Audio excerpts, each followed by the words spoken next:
Essay Session 2. Hi writers, welcome to Literary Essay Session 2, Reading Closely to Develop Themes. I feel like in writing workshop, I really in my life, right, in the last years, I've kept coming back to similar entries, like recurring themes that are happening. One in particular is kind of this idea of fitting in, right? And so in elementary school, like I have some examples here, playing softball with girlfriends, kind of hating kind of that sport, trying to fit in there. My parents got divorced at a really early age, and that really affected how I was fitting in general, even in the family. And then in high school, a couple of entries in here on that, where it was even more pressure to fit in. And especially being an only child, kind of I had trouble like navigating a lot of the relationships that I was having. And then by college, or just being older, I had really found myself, or I thought I did, right? And I worried less about what people thought. And I also worried less about fitting in, right? This one theme. And so I learned lots from the painful parts of not fitting in, that it actually helped me define who I was, which was a great new understanding.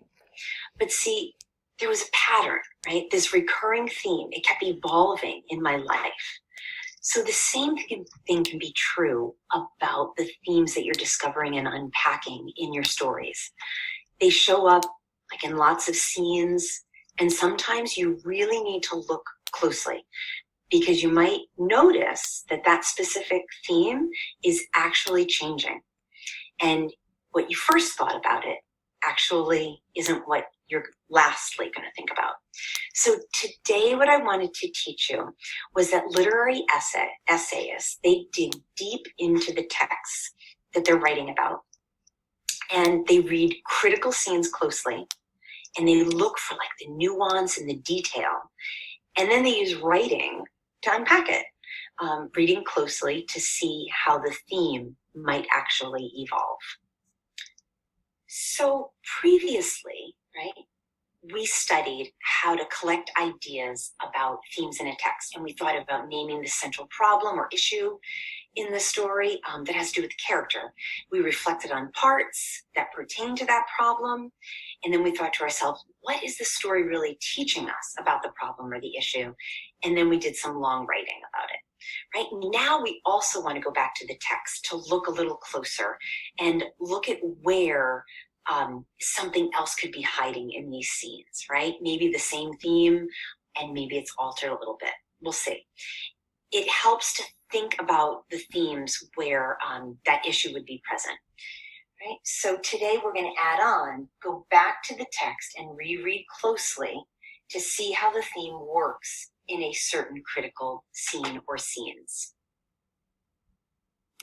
Okay, so let's think right now about where these scenes, these critical scenes, are worth studying. Like where we might ask, are these scenes most critical to examine when it comes to my thought on jealousy hurts people, right? That theme itself. So pause this video for a moment, get your text, all right? Look at it either on the screen or right in front of you, right? You might have a printed copy of All Summer in a Day by Ray Bradbury, and think about what scenes we should focus on. Give that a try for a moment.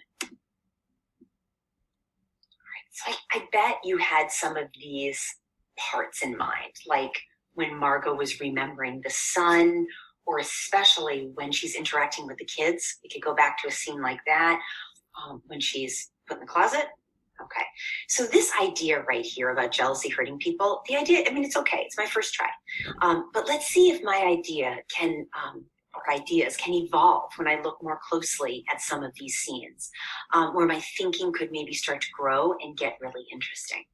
So I have my text right nearby, and I'm gonna kind of look up, I just wanna look up right here about when she's talking with the other kids, or she's maybe they're noticing how much she knows about the sun, right? So if I were to start to find that spot and read it a little bit, yeah, this part here where William says, on page 2. What are you looking at? Said William, and Margot said nothing. Speak when you're spoken to. Oh my goodness. He gave her a shove, but she did not move. Rather, she let herself be moved only by him and nothing else. They edged away from her. They would not look at her. She felt them go away, all the kids, right? And this was because she would play no games with them in the echoing tunnels of the underground city.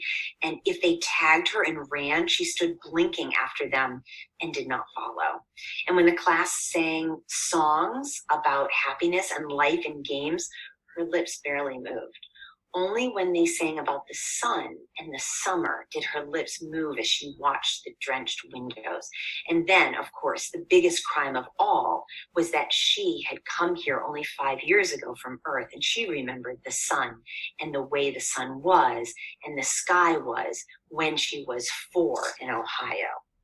Okay, something's kind of striking me here. Just by reading about this one part of interacting with the kids, this line, the part where it said that Margot's past on Earth was like a crime. That's an important word right there. Like a crime. I mean, that seems like she stole from them, from the kids, right? It was bad, like she was hurting them. Bradbury uses the word crime in a really serious way. I mean, she's just remembering. She can't help who she is. Right, so I have some new thinking. Let me show you what that might be now. So here's some new thinking. So at first I thought the theme was that jealousy hurts people, right? But I think it's more than that. The kids see Margot's memory of the sun as almost a crime against them, like she's doing this to them. All right, so I want to be able to really stretch myself here. I think I could probably use some of the words from yesterday to get me thinking a little more and push myself. I'm going to pause for a minute and see if I can do just that. Okay, so now I have a little bit more, and I tried to use some of the language to push myself to really be speculative about the text, right? So consequently, their jealousy is so big and so painful that they can't see that Margot is just a little kid who lived on Earth longer. This is significant because their jealousy makes it so they can't see anything but their own hurt. Maybe that is something the text is teaching us, too, that jealousy makes you blind to other people. Or maybe it is that jealousy makes you selfish. All right, so I went from jealousy can hurt people to jealousy can make you selfish and blind to other people. That does seem more interesting. Okay, so let's think about the steps. First, I chose critical scenes, right, that link to the idea, right, that I was analyzing yesterday. I reread a scene. I could do this several times, right, thinking about how the theme worked in this one episode. And then the third thing I did was I wrote long using some of those prompts, right? So I want you to look for some of those scenes today. It would be advantageous for you to try this work, right? You can kind of double back and maybe reevaluate your themes and do some long writing. One tip is locate where the emotion is really strong around your issue or your theme. That's going to help you find like the pivotal moments or scenes that really get to the heart of the issue, like why it was caused or, where it began. So try looking for multiple scenes and also go back and text out multiple themes, right? You want to write long to expand and clarify your thinking. Don't forget to use your prompts, right, to push yourself. And you'll probably have multiple pages of entries on all of this type of thinking. So tomorrow, you want to come ready with some ideas for claims, right? Themes, in other words, right? What are you going to claim is the thinking or the teaching in the story? And so you'll be creating a literary essay really soon. So this generative work, I promise, will pay off when it comes to kind of committing to a claim and developing an essay. Okay, off you go.